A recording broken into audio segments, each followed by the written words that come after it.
Welcome back, queens and kings. Oh my goodness, are we in for a treat, y'all? I'm just gonna go ahead and jump right in. So all I'm gonna say is it is not Friday, and I'm so sorry, y'all, but not sorry. I'm uploading on a Saturday this week. There's been a lot going on, and honestly, I guess I was just letting the Holy Spirit lead me with this. But yes, let's go ahead and quickly jump in.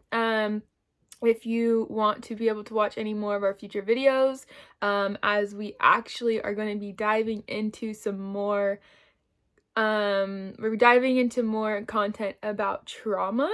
And so that's going to be really interesting and exciting, and I'm really excited for it. So, yes, subscribe, down below and hit that notification bell for our future videos. I'm going to just jump right on in and let's get started with this video. So, y'all, when I say God is good, y'all, okay? I was not prepared for this at all whatsoever, and I feel like I never am, but praise the Lord. I literally tried to film yesterday on a Friday, and it was just not happening. Like, it was just not the vibe, it was not the move, and he showed up today. So we are going to be diving into a new series, or if we want to call it a season, on trauma. And so I've been reading this book by Oprah Winfrey, and just really diving deep into what is trauma. The book is actually called Conversations on Trauma, Resilience, and Healing. And so I will go ahead and insert a picture right here for you guys if you want to go check it out. Highly recommend when you have the time to heal, because it can be deep and it can bring up a lot within you, and so you kind of have to have that space to like heal. You can't really just read it without having that space and time to also heal from what you discover and read. And so it is a heavy book, but y'all, it's okay because I'm here to simplify it for you. Not the whole thing, but just a portion. We are going to be reading and talking about identifying trauma. So I'm not exactly sure how this is going to play out, but I'm just trusting the Spirit will lead us, and where I fail, He will just use it and glorify it. And so in His name, we got this. We can do this. I personally have struggled with trauma, and I didn't know this, honestly, y'all, until recently. So I have been diagnosed with bipolar, psychotic features, and in and out of psych wards, as I shared in my last video, and just recently have had the opportunity to explore that what was labeled as those things is actually rooted in trauma and PTSD that was untreated, that wasn't recognized, and that was not nurtured, and that was not identified. So thank the Lord for His faithfulness and just His eyes and hands over my life. But like I said, whatever you pick up from this video, take it for yourself, okay? He has given me this experience and everything to share with you guys, and that is why I'm here, and that is why I'm out here, and I'm diving deep, and it's for you guys. And so anything that you hear in here, just take it and in prayer and just go. So don't sit there and be like, yeah, but that's her, but yeah, but like, no, honey, because He's using me to help anybody else that this rings any bells for. So we are going to identify trauma today.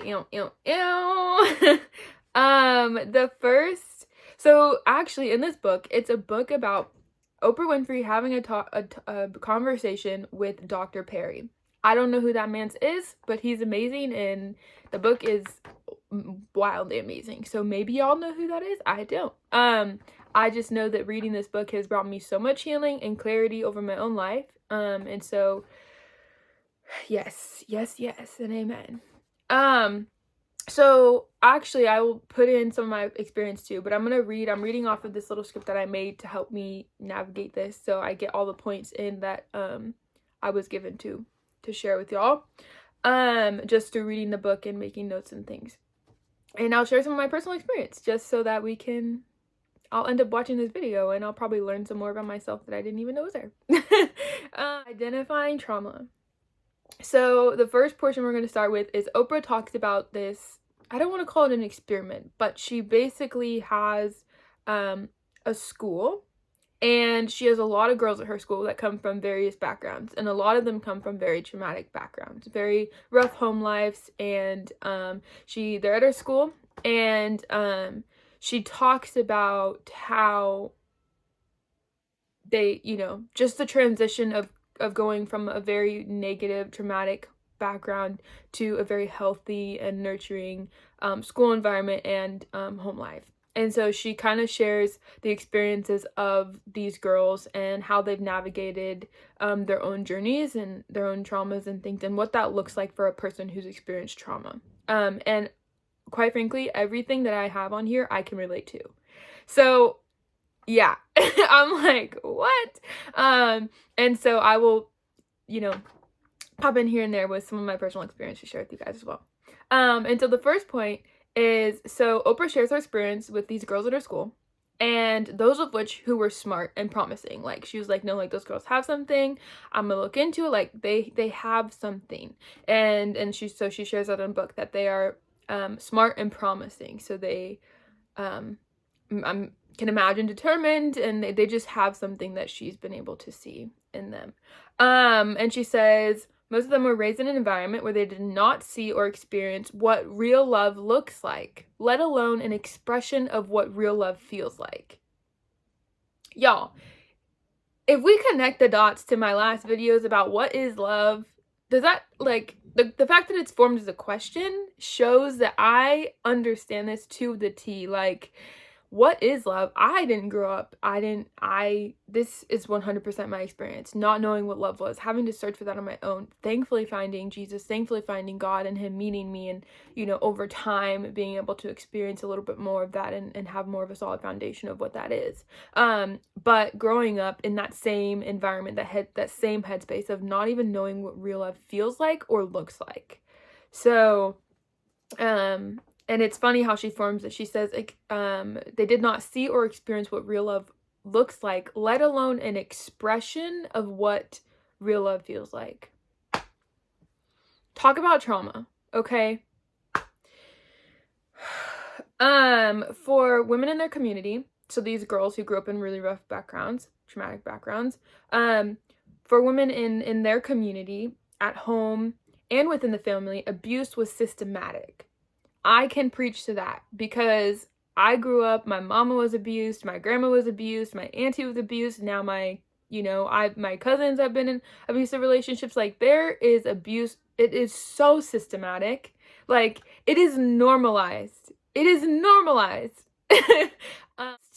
It's normalized. It's systematic abuse towards women. And that is 100% in a home life and a environment and background that I come from, where, oh, there's another hole in the wall, oh, someone has another black eye, oh, yeah, oh boy hit so-and-so, him and his baby mama got in a fight, like, that stuff is normal. And it's not even just physical, but mental. My mom, sorry mom, has been, I didn't ask her to share any of this, but she was in an abusive relationship for years, but it was so mental that she's still healing from it now.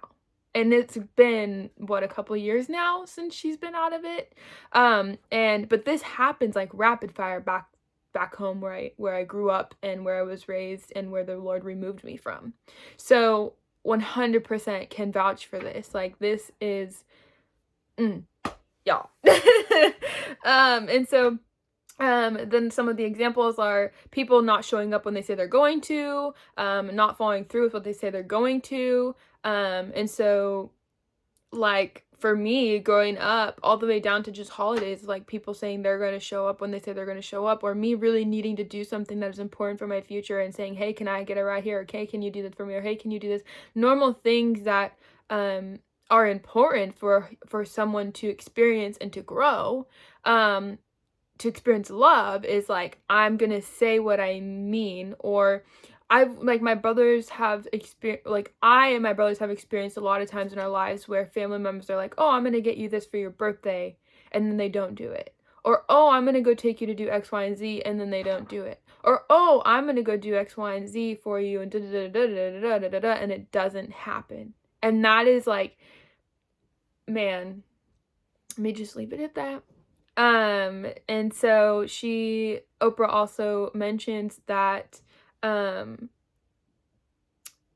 in her specific case, she's talking about women, and so she says that, so these women begin to believe that this is love, that inconsistency, that not showing up when I say I'm going to, not doing what I say I'm going to do is love. They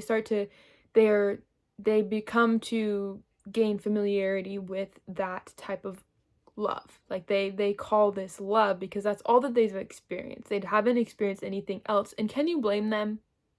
Like, can you genuinely blame them? No. I can't, because there's no way you can like expect someone to know how to love and to act in the world if they have not been they have not experienced what it's like to act in a different way, or if they have not known the fruits of true love, or what it's like to be cared and nurtured. And so the only way that someone can operate is out of that trauma and out of that inconsistency and chaos, because that's all that they have known. And you can't expect them to just open their hands and their eyes and their ears and their hearts wide open when that does come immediately, because they are not used to it. To that is foreign. That is foreign. That is not something that they are used to. And so we'll get into that more. I'm getting a little fired up, but like we'll get into that a little bit more. And so I just wanted to mention that, and let's get back into this. And so basically these women have been trained to think that inconsistency, chaos, and pain is love. Their brains have now formed that this is what love is. And so when they meet a young man that is going to respect them, they think there is something wrong with him. Y'all, I've experienced this too. Like, then someone comes into their life that is like a good young man comes into their life to respect them and to honor them, and they're like, oh, no, there's something wrong with you. Like, you're weird. I don't like you. Actually, I don't want anything to do with you, boy. You're a little too nice. I've had friends say that before. They're like, no, when they're just too nice, like, no, that is, oh. And I have been, yes, I get it. I've been there. Like, they're too nice. I'm good. I'm cool. But that is actually not, that is trauma speaking. That is trauma. So because of the fact that they've only experienced chaos and inconsistency and abuse, when they do actually experience love, or just a young man who's there to respect them, they don't want it. It's unfamiliar. They don't like it. They're not used to it. There's something wrong with them. Why are they like that? Why are they so nice? What do they want from me? Why are they being nice to me? Why are they comfortable being in a very close vicinity as me? What is wrong with them? I'm trying to figure out what is wrong with them. Why are they like that? And you can think back to any sexual trauma or any trauma. Like, for me, that is it. It's sexual trauma. It's men, coercing me. It's men or young boys. Like, just you experience so much with men in a negative way, to then when anything good comes, you're on guard. You're instantly like, I don't know, I don't like this, why is it like this, what's going on? The only thing that comes to you is questions and not a lot of answers, because you're not used to it, and so you leave it alone, or you back away. Or we'll go into this other example that Oprah has for the reactions that women have towards good young men who only means well. She says that because they have been trained, they will women will provoke and in effect sabotage the relationship to get him to leave. So because they are good and because they are here to respect you and be here for you and grow you and encourage you and walk alongside you, it's weird. And she's basically saying that they're going to do everything they can to get you to go. They're going to do everything they can to get you to leave. And I wonder if a lot of this is also abandonment issues too, because growing up with a lot of trauma from men and just people in general, no one sticks around for too long. Not having people that are going to say, no, I'm here and I'm going to be here forever. No, I'm here and I'm going to do the best that I can to be here and fight for you. because I'm not going anywhere, because I love you that much. But she's saying that the instant reaction is she will provoke and in effect sabotage the relationship to get him to leave. And a quote by Maya Angelou that was in this book was, you teach people how to treat you.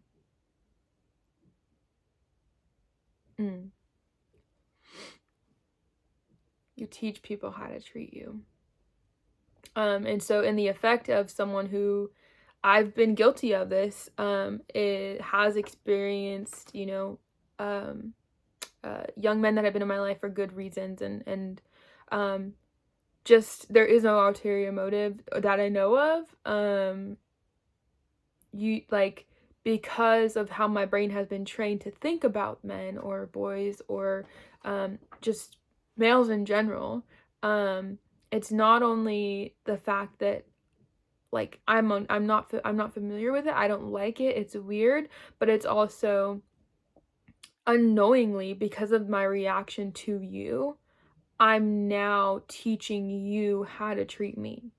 And so with the wrong people, who are not going to be that rock, who are not going to say, no, I want to love you, I want to cherish you, I want to be here for you, you react in a way that is negative because you're dealing with this trauma and you're struggling with how to move forward, and then they begin to treat you the way that you treat them out of their own anger from experiencing your response to them. And so then it becomes a big hot mess. And yeah, so that's just like a personal experience that I've also witnessed, was just not having another person to just sit with me or tell me, instead of, you know what I mean, instead of acting and treating me the way that I've treated them out of trauma and ignorance and PTSD. And so there was that for you. But quoted by Maya Angelou, you teach people how to treat you, y'all. So trauma or not, PTSD or not, do everything that you can to make sure that you are treating people the way that you would like to be treated. Because how you treat others is how they're going to begin to treat you. And it's very important. This is a good part. Okay, so y'all are like, okay, enough. We get it. There's trauma. Yes. PTSD. Yes. Oh my goodness. So, is it possible to fix how your brain is developed? Is it possible to fix this? Because your brain is developed this way. And if it is, how is it possible? Don't mind me looking at my notes, y'all. I'm trying to make sure that I'm giving y'all the food. So Dr. Perry actually in this book says that the brain is malleable all throughout life, meaning we can change with intentionality, and the key is to recognize the patterns. So yes, it is something that you can change. It is something that doesn't have to stick with you. You can change with intentionality. You can only change if you're like, I want this, I recognize what's in me and I don't want it, and I want to change, and I want to grow, and I want to heal. That's intentionality. You're intentionally willing to change. You're intentionally willing to do the work. That's the only way that it's going to work, is if you are willing and you're ready and you're there. And the key is to recognize the patterns. So pick it up, what threw me off here? What was the trigger here? Why did I act this way? Why do I feel this way? Why is my body reacting this way right now? Really, really, really be present and try your best to recognize, okay, it's not that I was upset because she talked to me some type of way. It was because her tone, or maybe a scent or something familiar to my trauma has now triggered me to feel a certain way. And so what was it? Kind of try and narrow it down. Make sure in every situation you're just trying to think about how am I reacting out of my trauma, and what are the triggers? So that is a really good point that I actually love to read in here, because I was like, I need that. I need to know how to, recognize why I'm acting a certain way, or recognize those triggers. And the next question about this is, what about with someone experiencing the same type of person showing up in their life, just in a different packaging. So what do you do with a friend that just keeps attracting the same people all the time in their life? It's the same people, but it's just different packaging. Same person, different packaging. Same person, different packaging. And it could even be like a boss or a demurring friend. So it could be in general, just why do they seem to keep attracting the same type of person that is not good for them, that's not healthy for them? And Oprah would say, shout out to Oprah, y'all. She would say, there is a thread that runs through the course of your life. So look at the kinds of friends that you choose, the kinds of personality relationships that you have, the kinds of personal relationships that you have, the boyfriends or girlfriends that you are attracted to, and ask yourself, what do all of these people have in common? Which feelings trigger you? And which of those you have experienced before? When you're experiencing these feelings, say, God, I'm so frustrated. And I noted to let him in. Let God into this process. Ask for him to give you the wisdom. Ask for him to show you some things. Ask for him to take this anger and this pain and ache and away if it genuinely, truly is coming from a place of trauma or PTSD. Ask for him to show you these things. Ask for God to come in. Ask for him to heal you. Ask for, every time that you pray for him to remove something, pray for him to bring something in. And express your frustration, express your anger, express that trauma, bring it up and ask for him to fill you with something else that is of him. And that is something I've been doing lately so much, guys. I've even started writing letters to people that have hurt me, goodbye letters, and just really diving into, what was my past, because I think a lot with trauma we just block it out so we don't remember, but that isn't always helpful. And we'll see later on how and I'm pretty sure I put some stuff in here, but how Oprah Winfrey says it's not always helpful to just dig deep into your past and look at the negative thing, because that could be problematic. But for me, it's been helpful to identify what is going on in the present moment that I can't find the root of. Like, what's the root? And in finding the root, then I can bring the Lord into that and let him heal me and bring it to him in prayer and bring it to him in the word. And so, yes, like she said, look at the kinds of friends that you choose. Look at the kinds of personal relationships that you have. So who are the people that are close to you? Why are they close to you? What do they do that harms you? Do they harm you more than they help you? All of those things. So really trying to identify, like, what kind of life have I cultivated? And is it similar to my past? Does it represent my trauma? Like, all the things. And you'd be surprised at how something so small, like, really affects your everyday life. Like, all the way down to someone looking like someone from your past. And, like, you just never feeling at ease with them. You never feeling like you can just be present with them or be the friend that you want to be to them. It's really it can be a very big situation. And so in that, she says, like, just recognize, try and ask yourself questions, come up with things, like, look around you, just dig deep and so that you can find healing. And ask yourself, what do all of, those people have in common? So you have all these people around you. What do they all have in common? What do they all not have in common? Like, that can kind of help lead you and guide you in the right direction. And when you do feel a certain way, like, what is the feeling that triggers you? Is it anger? Is it sadness? Is it fear? Is it anxiety? All those things. And this was a really, really good one. She says, notice whether that person who is triggering you is triggering something that is already there. So for me, like, this example would be with a family member. I'm not going to use any names.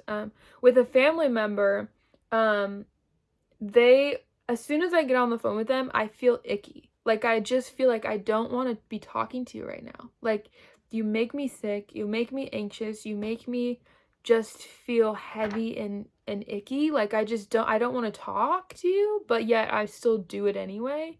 And something that is being triggered that is already there is this sense of just like angst. So it's already there because I struggle with abandonment issues. And then when I talk to this person, it just heightens because they're someone who I felt abandoned by. And I just get that like, ugh, like I don't like it. I don't want it. You know what I mean? And so that would be my example. It might be a really bad one, but for me, I don't know if that helps. I hope it does. So there's that. And then I have for the heading of this section called connection. D.Perry. So these patterns run through a person's life and often through their parents' and grandparents' lives. Oh, yes. So like generational things. Y'all, if we can get more biblical up in here, okay? This is a great example of how generational trauma, generational, just generational things are, generational. And so, it says that these patterns run through a person's life and often through their parents' and grandparents' lives. So some of the things that you may notice that you struggle with are also connected to the things that your grandma or your grandpa struggled with, or your mom or your dad struggled with. So you can find the connections of the generational, I call them generational curses, but also generational traumas that try to, so it's like, it's something generational. Like it has to, like you've experienced it in the past somewhere, some way. And through it being familiar and you knowing it and being familiar with it, you then reenact the same thing or you live out the same situation. And so it is generational. It could be something that was an example for you. Like it was exemplified for you. And so then you walk into that. And so a lot of these patterns of like what type of people you keep around you, what type of things you believe, what types of things you are involved in, you're not involved in, the type of thing that you believe, those are all can be generational and things that you picked up from the people around you and your models per se in life. Oh, this is good. The children and adults that D.Perry works with are so used to chaos they actually feel more comfortable when it is chaotic than when it is calm. So those of us who struggle with trauma or PTSD, y'all, we already know that when sometimes we're in a peaceful and calming environment, we start creating chaos. Why? We don't exactly know in the moment, but I know for me, I've been able to look back and be like, oh my gosh, like I genuinely was just creating my own chaos because I don't know what it's like to live without stress. I don't know what it's like to live without chaos. I don't know what it's like to live without just chaos. Like I don't know, you know what I mean? Like just going through it like your day with peace, that's a little different for me. That's a little weird. That's a little that's not really something that I'm used to. And so he says that the children and adults that D.Perry has worked with are used to chaos, so they actually feel more comfortable when it is chaos than when it is calm. When it is calm, that usually means for me that either something's about to happen or something sneaky is going on. There's something I need to be on guard about. There's something that I need to be on the watch for. There's something, quiet doesn't usually mean good. And that is how my brain has been wired from the way that I was raised. And so we will get into it. And so then we also go into how there is an example of students in a classroom. So these young girls who come from really bad backgrounds are in a classroom, or even just anyone who experiences trauma, and they're in a classroom setting, okay? And they get into a classroom where there is new healthy home or foster home So they're in a healthy environment. So they're in a new healthy foster home. They're in a new classroom. The classroom is a classroom that is safe for them, where they're being nurtured and their needs are being met, and the teachers are working with them, and everyone's doing everything they can to support this child or this adult. And everything is predictable, it's consistent, and it's thoughtful. It makes them feel the uttermost. Okay, so but it makes the student or the adult feel the uttermost uncomfortable. Why? Because they are used to chaos. They are not used to this new environment. They are not used to the reliability. They are not used to someone sticking to their word. They are not used to the classroom environment being supportive to them. They are not used to people working with them and alongside them. They are used to people using them and abusing them and the chaos, and people not having the ability to be there for them. People not having the ability to support them and think about the best interests of them. And so they feel uncomfortable, like you've removed them from their own environment. That's like taking a fish out of water, it's except for we won't die.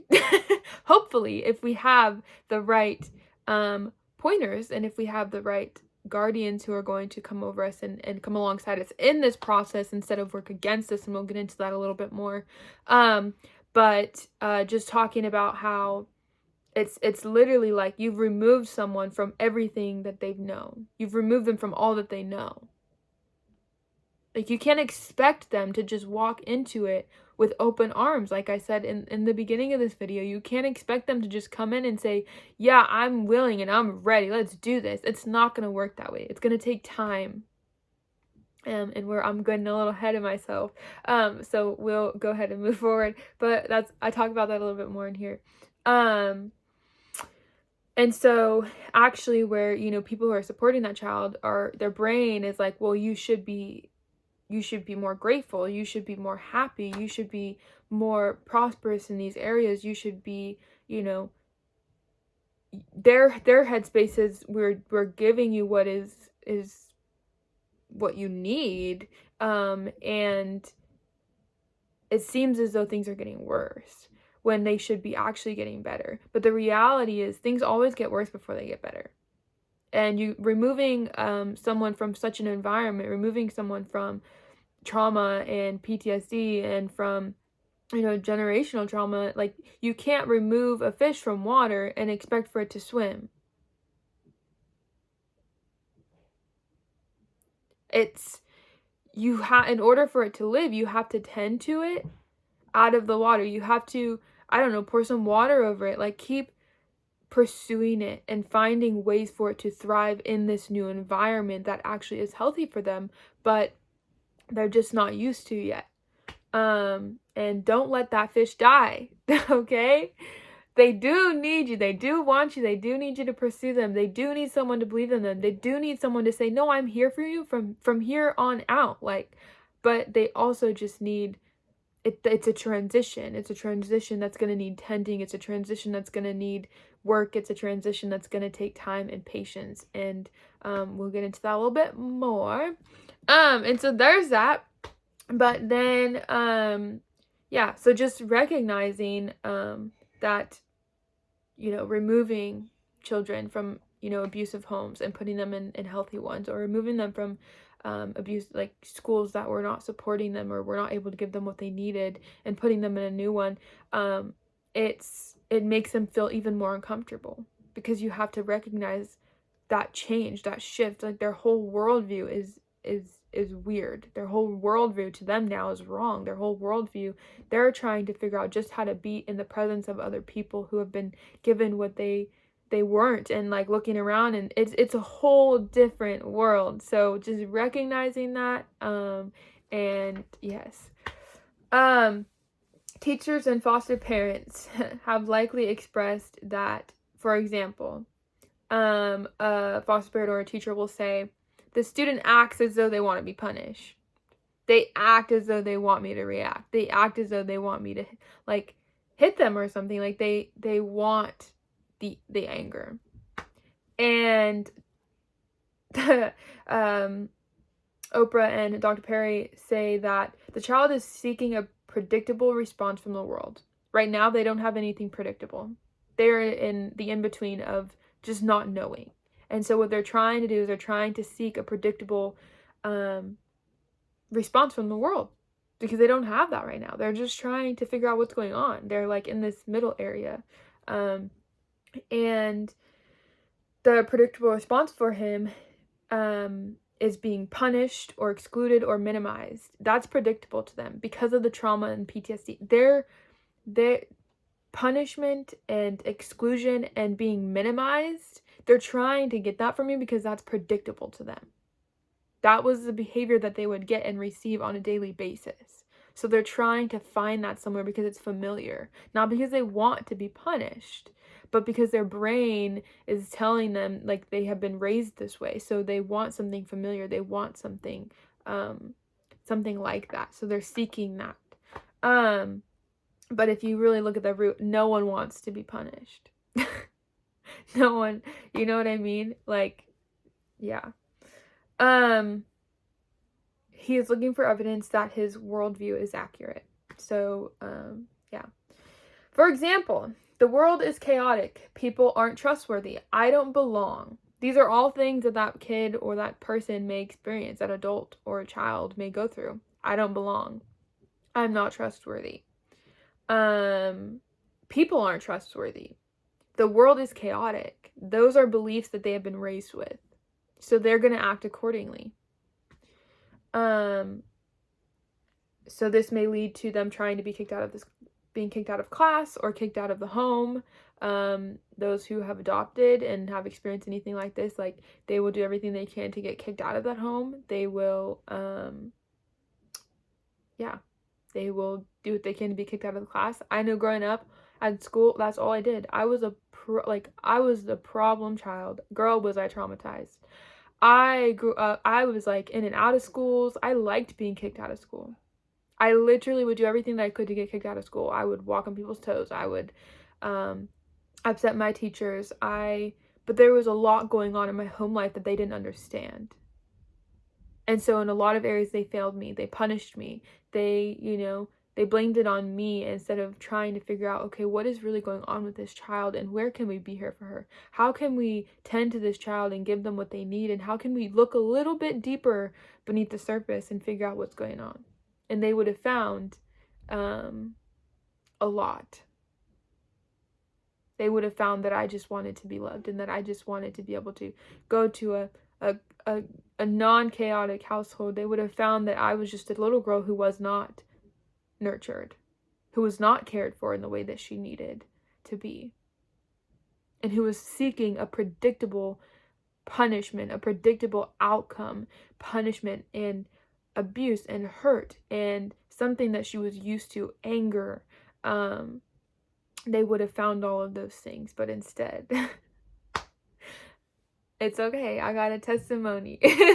But instead I got a testimony. So move into the good part. So this is going to be the part where we talk about for adults and parents who are adopting or who are experiencing something similar with a child that is either their own or they've adopted. And here we will find Oprah and Dr.Perry suggest that you search and understand what this behavior really means and how to recognize it. So when the child, for example, when the child is doing something that you don't understand and you just want to get frustrated and angry and you want to react and you want to believe it in a way that your brain is able to make it up, don't do that. You need to seek understanding and you need to evaluate and search and dig and figure out, okay, what's really going on right now? What does this behavior really mean? When they're avoiding me, is it because they don't like me? Is it because they genuinely just want to hurt my feelings? No, most of the time that is not the case. They just might be uncomfortable. They just might not be used to it. This just might not be the way that they were raised. And so really playing into that and not forcing them to be a certain way, okay? Letting them operate out of what is familiar as long as it's not causing any chaos or problems to the life and of the home. And so And then I have in all caps, do not react. Reenact it. So do not reenact it. If they're getting angry with you, if they're avoiding, don't reenact that. Don't give them what they are giving you, because honestly, quite frankly, they might not know that that's what they're doing. They genuinely might not know. But don't reenact it. Don't get angry at them. When, like, be patient. And we'll get into what the verse is. Love is patient, love is kind, love does not envy, love does not boast. So the order that they received, the stability that they were getting, the nurturing was all a challenge to their worldview. They're not used to that. Their brains are like, what the hell is this? They're not like, oh, I'm living my best life, let's go. No, they're actually like trying to figure out what the hell's wrong with you, what the hell's wrong with you, what the hell's wrong with this, what the hell's wrong with that. This is not normal. There's something wrong with these people. That's what their brain is making up in that moment.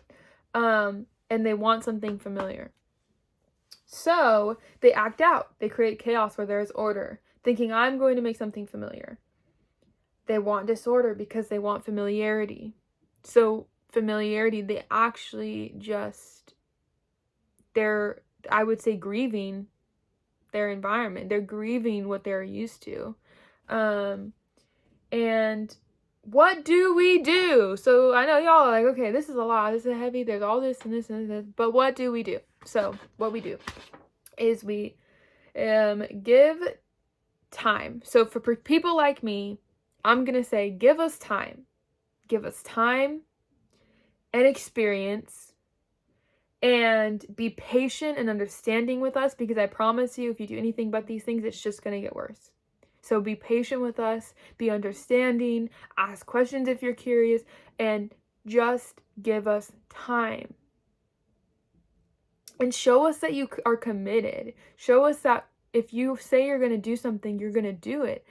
Show up and just be more cautious of how you are, because everything that you do is it's either building or breaking this part of their life. And give us new experiences to cope and shape new views of the world. So give us those new experiences, continue to pursue what you've been doing if it's helpful, if it's good, and give us new experiences, give us new opportunities, give us things that are good and that are helpful, and that, and be patient with us as we walk into those things, because it's hard and it's different, and you don't know how they feel. They know that they're different when they walk into that school. They know that they're different when they walk into that new neighborhood. They know that there's something about them that is different than the other people. Okay, they recognize all those things and they're internalizing it. And so being patient and understanding and giving them the time and the space and the experience, it's going to go a long way. But you just have to be patient and let them do it when they're ready. You can't rush them. You can't force anything on them, or you will push them away. And give them new experiences to sculpt and shape the new views of the world. So we're out with the old, we're in with the new. So we can't just, bring up the traumas and the anxieties and the PTSD and then peace out. No, we have to throw that out. And we need to create some new experiences. And we need to sculpt a new wiring or a new brain. And that's going to happen with action.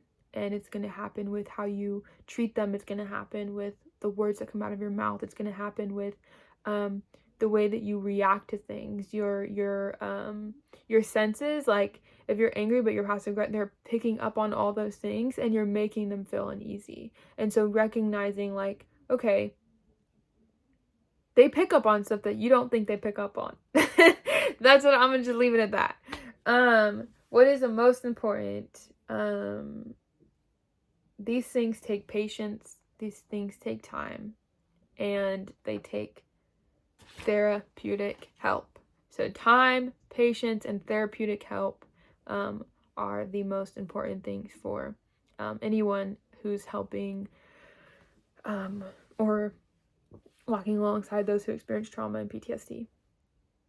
And that is it that I have for you guys today, guys. This is all from personal experience. And I'm actually so blessed by this book. I will go ahead and insert a photo for you, but I'll also show you guys here right now. This is the book that I've been reading. Amazing, absolutely life-changing. Really excited for this journey. But yeah, that is it for this video. And our fun fact about Jesus is that he was a scientist, a therapist, and a friend, y'all. Like, he was just all of the above. And so thankfully our God is everything, and he's all that we need. So yeah, and the verse that I wanted to share with you guys, that I actually was supposed to put in the beginning of the video, but it is that the Lord is gracious and full of compassion, slow to anger, and great in mercy. Slow to anger is a huge one for me, and I think we'll actually make a different video on that, because I have some notes about anger and like trauma and how that conspires against each other, and just how important it is for healing, and how it plays a role into people pleasing. So yeah, we will just go ahead and call this it for this video. I love you so much, my queens and kings, and I'm so excited for this new series on trauma and how we're going to grow in it, and just invite the Lord in this space and in this time. I'm so blessed with what he's doing in my own life, and y'all, our God is good. So I love you all so much. Keep yourselves updated on the videos. I get it, they're pretty long, so you don't have to watch all of them, but I will say this trauma series is going to be really, really good. And so if you know a friend who's struggling with any trauma, who has any things, send them my way. You can even give them my contact, their contact. We can talk, we can chat, because this is also a learning journey process for me. So much love, and comment down below any questions that you have or anything that you want to say, and hit that subscribe button. I will be uploading, at this point, we'll try and shoot for every Friday. If it doesn't happen, it doesn't happen. That's okay. Much love.